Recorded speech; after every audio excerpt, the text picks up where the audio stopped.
तो हेलो दोस्तों and welcome back to my channel. और कैसे हैं आप सब लोग।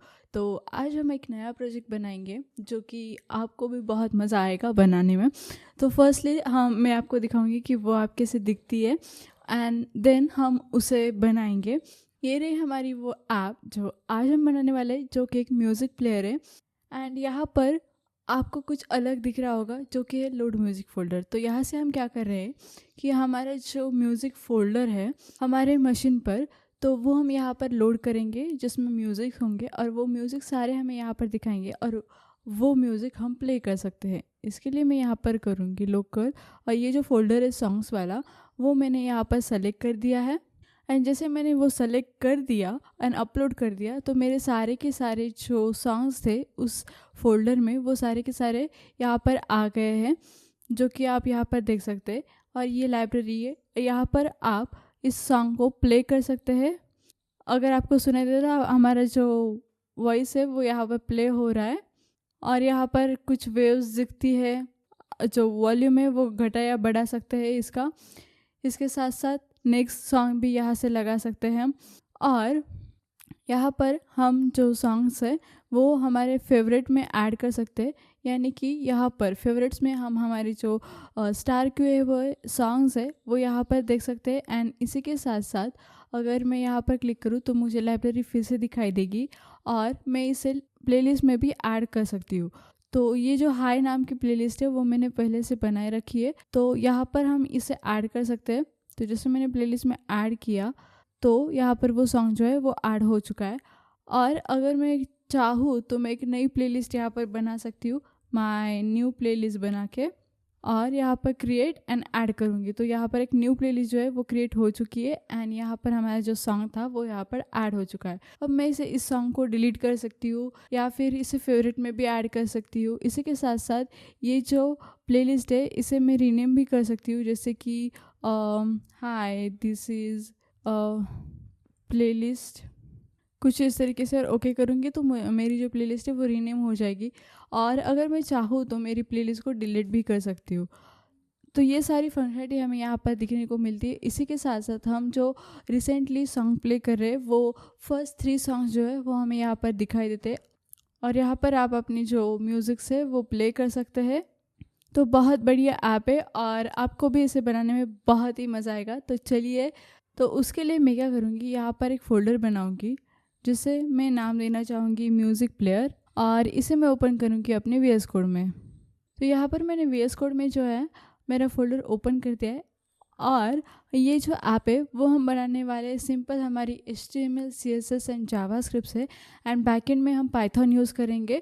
फ्रंट एंड के लिए हम JavaScript HTML and CSS use करने वाले एंड बैकएंड के लिए पाइथन। तो उसके लिए हम यहाँ पर एक index.html नाम की जो फाइल है वो बनाऊंगी और यहाँ पर एक्सक्लेमेटरी दबाकर जैसे इंटर करूँगी तो मेरा जो HTML का बॉयलर प्लेट है वो यहाँ पर मिल जाएगा और यहाँ पर मैं अपना जो कोड है वो लिख सकती हूँ। अब हमें फर्स्टली तो यहाँ पर टाइटल देना होगा। तो ये जो टाइटल होगा वो होगा music player. So music player pro, ये होगा हमारे ऐप का नाम। और इस ऐप में हम टेलविन एंड CSS दोनों भी यूज़ करने वाले हैं। और CSS में हम कुछ ग्लोबल वैल्यू जो ग्लोबल स्टाइलिंग्स होती है वो देंगे एंड इस जो टेलविन है वो भी यहाँ पर हम यूज़ करेंगे। तो हमारा काम जो है वो ज़्यादा आसान होगा।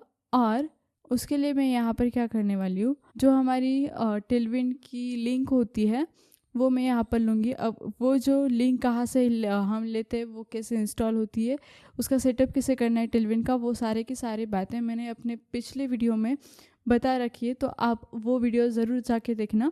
यहाँ पर मैं उसे पेस्ट करूँगी और इसी के साथ साथ मैं एक फॉन्ट भी यहाँ पर यूज़ करने वाली हूँ, जो कि हम गूगल फॉन्ट से लेने वाले इंटरफॉर्म। और वो कैसे लेते हैं वो भी मैंने आपको अपने पिछले वीडियो में बता रखा है, तो आप वो भी वहाँ से देख सकते हैं। फ़िलहाल के लिए मैं यहाँ पर मेरे पास लिंक है तो वही पेस्ट करूँगी। और यहाँ पर होगा हमारा एक स्टाइल टैग। अगर हम हमारे हेड टैग के अंदर स्टाइल टैग के अंदर स्टाइल लिख रहे हैं तो उसे हम इंटरनल CSS करके बुलाते हैं। और इसमें हम हमारी जो स्टाइलिंग है बाकी की वो लिख सकते हैं, लेकिन फ़िलहाल के लिए हमें फर्स्टली हमारी HTML जो है वो लिखनी होगी, तभी हम हमारी CSS लिख सकते हैं। तो हमने टेलविन का सेटअप कर दिया, हमने फॉन्ट का सेटअप कर दिया, और हमें अब हमारा जो कोड है वो लिखना है। तो फर्स्टली ये जो बॉडी है इसमें मैं क्लास दूंगी जो कि होगा ओवरफ्लो हिडन। और इसी के साथ साथ अब ये जो बॉडी है इसमें हम 2 पार्ट्स करेंगे। एक होगा हमारा साइड बार, जो कि हमने हमारे ऐप में देखा था। एक यहाँ पर जैसे ये है वैसे वहाँ पर एक साइड बार था, और एक था इधर का पार्ट जहाँ पर हमारे सारे म्यूज़िक्स जो है वो दिखते हैं। तो यहाँ पर एक साइड बार होगा एंड देन दूसरा होगा मेन कंटेंट।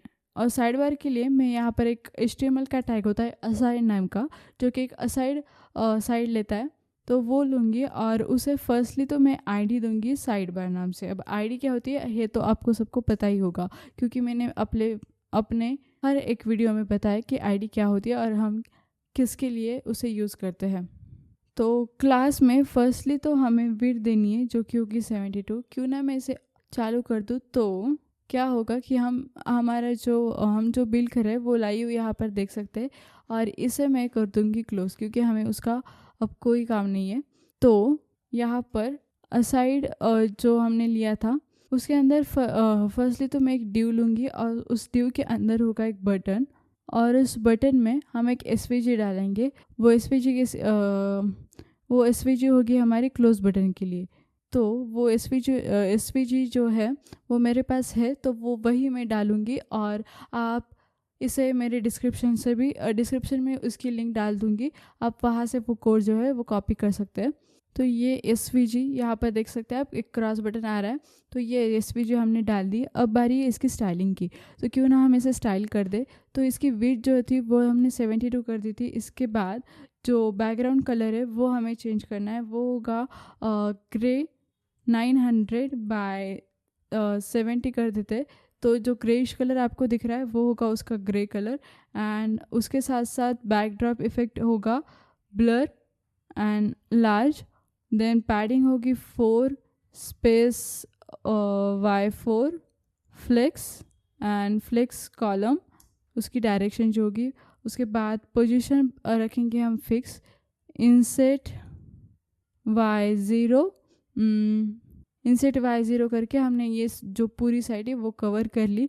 और उसके साथ साथ राइट होगी 0, और मीडियम स्क्रीन में हम इसकी पोजीशन जो है वो रखने वाले हैं रिलेटिव मीडियम, और फिर मीडियम स्क्रीन में लेफ़्ट से 0 होगी ये।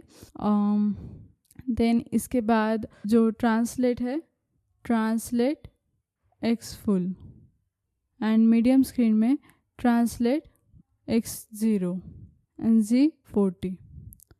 तो ये तो हमने एक साइड बार के लिए जो डिज़ाइनिंग थी वो तो कर दी। अब ये जो डिव यहाँ पर हमने लिया है उसके लिए भी हम एक क्लास देंगे, जहाँ पर फर्स्टली तो मीडियम स्क्रीन पर ये जो है वो होगा हिडन, एंड बाकी उसका जो डिस्प्ले होगा वो होगा फ्लेक्स, एंड जस्टिफाई कर देंगे हम एंड। और इस बटन में भी एक क्लास दे देंगे जो कि होगी पैडिंग 2 की, और इसके साथ साथ ID भी हमें इसे देनी होगी जो कि होगी close side bar button. And then हमने यहाँ पर एक SVG डाल दिया, और यहाँ पर हमारा जो ये डिव है वो यहाँ पर हम कर देंगे एंड। इसके बाद हमें एक और बटन लेना होगा जो कि हमारे लोडिंग स्टेट के लिए होगा। अगर हम जो हमारे लाइब्रेरीज है अगर वो लोड हो रहे हैं तो ये वाला बटन जो है या फिर ये वाला जो आइकॉन है वो यहाँ पर, ये वाला जो बटन है वो वहाँ पर दिखेगा। तो उसके लिए यहाँ पर मैं क्या करूँगी, एक ID दूँगी जिससे हम नाम देख सकते हैं लोड बटन, बटन नहीं, load library button. And then इसमें भी क्लास होगा जिसमें तो विड्थ होगी फुल, और बैकग्राउंड में वो हम रखेंगे वैर।